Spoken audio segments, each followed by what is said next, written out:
No, I don't have got a battery to keep guessing. Sorry. Yeah. Anyway, all right. Now we'll talk about the band in 1 second. I just want to ask you one more thing about writing. Are there songs that you write that you wouldn't play with a band, like designed?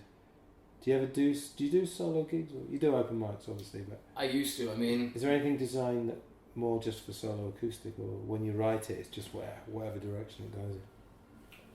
I think most of the songs that I've written, I wrote expecting to play alone, but also with the idea that it would work with a band in mind. So at this point, what I've realized is that even though the songs I write do work acoustically and on their own, is that they really do need to have a band behind them to sound right, to reach its potential. Yeah. Though I think there are some songs that I have. One song that's called Lament the Living that we've tried playing with the band, and we think it's probably doesn't quite work. Acoustically, it functions better than it does as a full band. Okay. Let's talk about the band then. So you've been together 2-3 years, something like that? It was 2 years. 2 years. 2 years. Yeah, actually it's our 2-year anniversary. So we have a show on the 4th, which we're celebrating not because I'm American, but because it's close to Javier, who's Mexican. It's close to his birthday. I'll try and get this posted by then if you want. Yeah. Be cool. What are we on now? 30th? Yeah, a couple of days. Yeah, be right. What is today? 30th. It is the 30th. Fuck. Yeah. Not quite July. I've seen your band a few times. Seems to work well. What do you think the chemistry is, or what's the dynamic? It's just a good mixture of personalities, or? I think it's mainly I'm lucky to work with some really great musicians that are gracious enough to waste their time. Yeah, let's just pump their egos for a few minutes. So start with Kester. Tell us how wonderful he is. Well, it's funny. It's like I mentioned before, is the band started because I was organizing my original shows, and there was one where we had Q with Made in Gibraltar, Kester which was Kester Jones and the Immigrants, and then me, Dave Bornstein. So I give myself a little space there. Anyway, so listening to his music link, like you hear like him playing, you understand like, oh yeah, actually he's pretty good. And then you listen to him some more, and you understand, oh actually, he's even better than I knew. But what is it though? Like, and then he just keeps. The more he plays, the more you understand. Like he's like a master of the instrument, and he's not just technically good. He's able to like he's a great musician in that he hears a song and he knows what fits with the song. So he's got technical ability and taste at the same time. Yes, he is British. Yeah, he's very polite as well. No, he's very actually. It's really something I really appreciated. Is I've worked with other musicians in the past, and I think ego is something I really wasn't interested in working with. And Kester, actually, in terms of his skills and his abilities, he has every reason to sort of be a pretentious prick. But he doesn't at all, and that's actually one of the greatest like qualities that he has. Is he's very humble. It's like he just does it. All he really cares about is the music. Then again, though, he could be like a raging egomaniac in private. Well, I'm sure if people kept telling him he sucks, then I'm sure like he'd like rise up. Let's speculate on Kester's inner world. No, let's not. No. Yeah, I'd say Chisara is the same from what I've seen. I talked to her the other day. Yeah, I mean that's great. Okay, and the bass player, Javier? Javier, yeah, he's... Is he one of those typical bass players who kind of the rock of the band? And I guess. You get lots of bass players who are kind of quite stable people. Stable one? Well, he's the one that has, I'd say, like the real... He's not an English teacher, so I'd say he's got like he's got an actual career. So.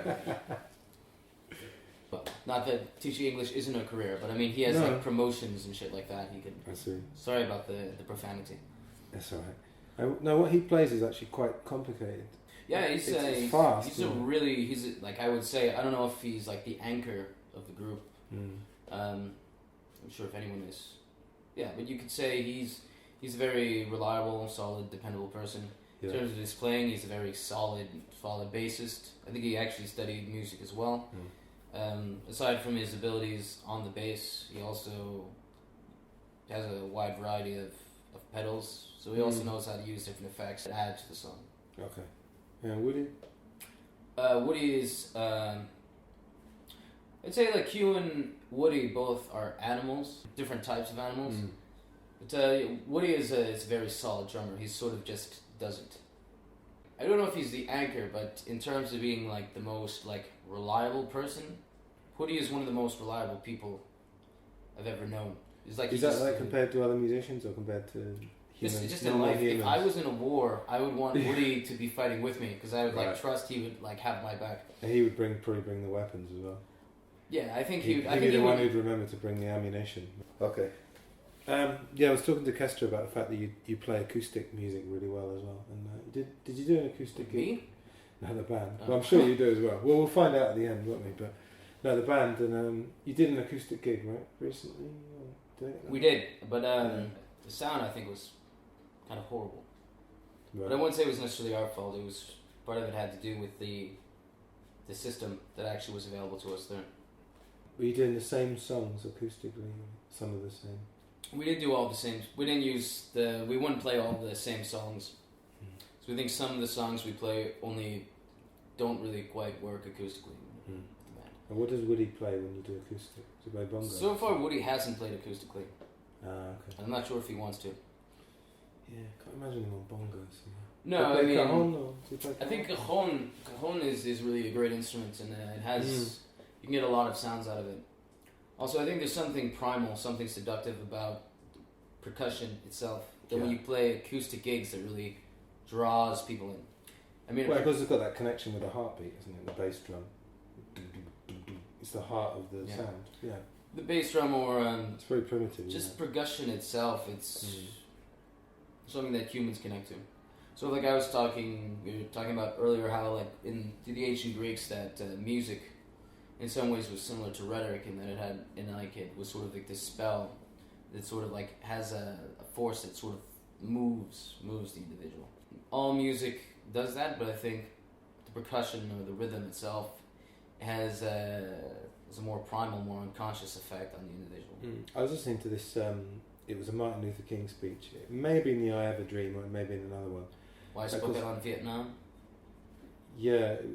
It was one of the more significant. I don't think it was I Have a Dream. It was about Vietnam. It was about 1967 or something. And they were talking about the rhythm of it, and obviously he had an incredible rhythm.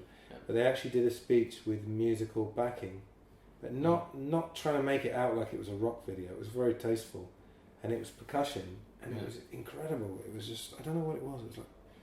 It was bongos, but something with sticks as well, like drumsticks. Yeah. And it really worked well. But yeah, you're right. I mean, I was talking to I think it was Simon. We did an interview recently. And he was talking about using sound effects, and of course, anything potentially could be percussion, right? Any noise, any tapping of feet, or he was talking about recording train tracks, and I mean that's a bit specific, but yeah, you're right, yeah, I got well into cajon recently because I had a guy Christian from the Giants, you can hear that he's really good. Like it's not just a case of just banging a box. I mean, it's like tambourine, like. When there's a tambourine lying around at an open mic and someone picks it up and goes, I can play the tambourine, they just start going ting, ting, ting. And they do this kind of what I call jingle bells tambourine, which is where you just shake jingle it bells. And you get this horrible jingly sound instead of a kind of hard sound. You know what I'm saying? Yeah, I know what you're saying. You think someone sold their soul to the devil to be that good, the most famous? To get 10 sounds out of a cajon instead of 5. Oh, there's quite a range of sounds though, aren't there? Yeah, definitely.